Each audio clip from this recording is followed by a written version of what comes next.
প্রত্যেকের উদ্দেশ্যে কথা আমি অফিসিয়াল গ্রুপে লাইভ করছি। প্রত্যেকের উদ্দেশ্যে কথা 16, 17, 18, 12টা থেকে 5টা পর্যন্ত আমরা পাশাপাশি জেলা যারা আছি তারা সকাল সকাল পৌঁছে যাব।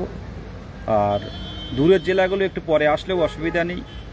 কোনো ইনোভেটিভ বা অভিনব পন্থায় ইনোভেটিভ বা অভিনব কোনো কিছু আকর্ষণ করতে মুখ্যমন্ত্রীর দৃষ্টি আকর্ষণের জন্য আমাদের বিভিন্ন রকম আইডিয়া তুলে ধরতে হবে।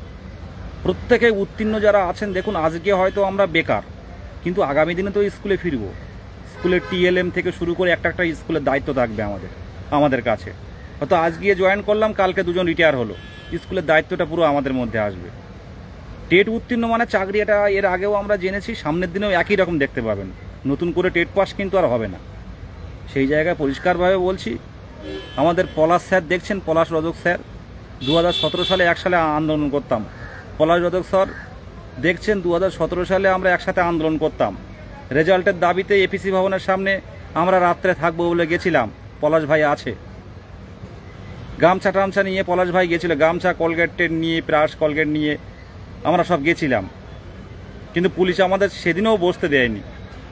তো পলাশ ভাই ইন্টারভিউ দিল, পলাশ ভাই কিন্তু চাকরি করছে এখন, অলরেডি বিয়ে করেছে, বউ বাচ্চা আছে, এখন কিন্তু দিব্যি তাদের একটা স্বাভাবিক জীবনে গেছে। কিন্তু আমাদের জীবনটা অগোছল জীবন, আমাদের কেউ সেইভাবে ভ্যালু দেয় না, কেউ পাশে থাকবে না। লড়াইটা কিন্তু শেষ পর্যন্ত আপনাকে করতে হবে। যারা বিয়ে করেনি তাদের তো অবস্থা খুব খারাপ, আর যারা বিয়ে করেছে তাদেরও কিন্তু মিজানুর ভাই দেখছে, এখনও বিয়ে করেছে, বাড়িতে বৌমাকে নিয়ে আসতে পারেনি, টেনশান। তো এইরকম কিন্তু প্রত্যেকেই জ্বালার মধ্যে আছি। অনেকে লাইভ দেখছে, দেখতে পাচ্ছে, অনেকেই কিন্তু বাড়ি থেকে 2 বছর চেয়ে নিয়েছিল বাবার কাছ থেকে, মেয়ে সন্তান, যে 2 বছর সময় দাও, কি 1 বছর সময় দাও, আর সময় দিচ্ছে না। অনেকে বিয়ে করে ফেলেছে, অনেকে বিয়ে করার জন্য রেডি মানে বাড়ির থেকে অলরেডি দেখা শুরু করছে।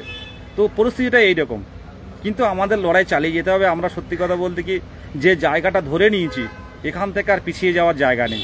এর শেষ দেখে ছাড়বো। ঐক্যবদ্ধ থাকলে কিন্তু সরকারের মুখের উপর কথা বলে, চোখে চোখ রেখে কথা বলে শূন্যপদটা আনা যাবে।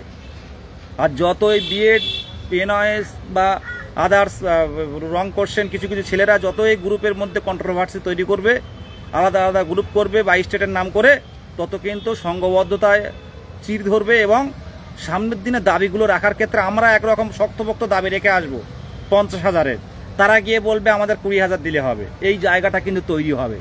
তাই বিভিন্ন গ্রুপ, যেদিকে ঐক্যমঞ্চ বাদে বিভিন্ন গ্রুপ যেগুলো আছে, সেই গ্রুপগুলোই আপনারা যুক্ত হবেন না। গ্রুপগুলো বয়কট করুন, আমাদের সার্বিক স্বার্থে বয়কট করুন, এটুকু বলার। মুর্শিদাবাদ থেকে মালদা এবং প্রত্যেক জেলার DPSC অভিযান হচ্ছে, আপনারা জানেন। DPSCতে যান, শূন্যপদ কিন্তু DPSC দেবে। যদি বারে গিয়ে বলেন, বারে গিয়ে 2-4 জন গিয়ে বলেন বারে, তখন ভাববে যে আমার জেলার ছেলেমেয়েরা, 22 স্টেটের ছেলেরা, এরা কিন্তু বসে নেই, শূন্যপদ কম দিলে কিন্তু প্রত্যেক দিন এরা আসবে, ঝামেলা করবে। জেলা গ্রুপে কেন বলছি, সেদিন গেল হচ্ছে কোথায় গেল, মুর্শিদাবাদ না, সেদিন আজকে ঝাড়গ্রাম, সেদিনে হচ্ছে দক্ষিণ দিনাজপুর। এরকম করে প্রত্যেকটা জেলায় কিন্তু কম বেশি করে যাওয়া হচ্ছে। কি দরকার এই গরমে যাওয়ার? লড়াইটা তো ধরে রেখেছি, কম বেশি করে বাদ দিলে তো সব বাদ চলে যাবে, কেউ এগিয়ে আসবে না। এই গরমে বলুন, কেউ এইভাবে আসে না। আমাদের প্রতিকূলতা সত্ত্বেও সকালে রান্নাবান্না না করে, না খেয়ে চলে এসেছি। ভাত খাইনি, সত্যি মিথ্যা বলবো না, একটা ভাতের দানা মুখে পড়িনি। এই দুপুরবেলা, মানে দুপুরে বিকাল হতে চললো, পাস্তা খেয়ে আছি, একজন পাস্তা দিল তাই খেলাম। তো এইরকম কিন্তু চলে, এগুলো সামনে বলা যায় না। অনেকে মনে করবে যে বিদেশ দা এরকম বলছে, অনেকে কষ্ট পায় আর অনেকে আনন্দ করে এগুলো। তো এগুলো দেখো, দিনের শেষে কিন্তু আমরা মানুষ, এটা মাথায় রাখবেন। আর প্রত্যেকেই মানুষ না, মানুষরূপী বদমায়েশও আছে কিছু। এটুকু বলবো, এই 3টে দিন আমরা টিউশনিগুলো পড়িনি, যে টিউশনি পড়ান, অফিসের থেকে ছুটি নেওয়ার চেষ্টা করুন।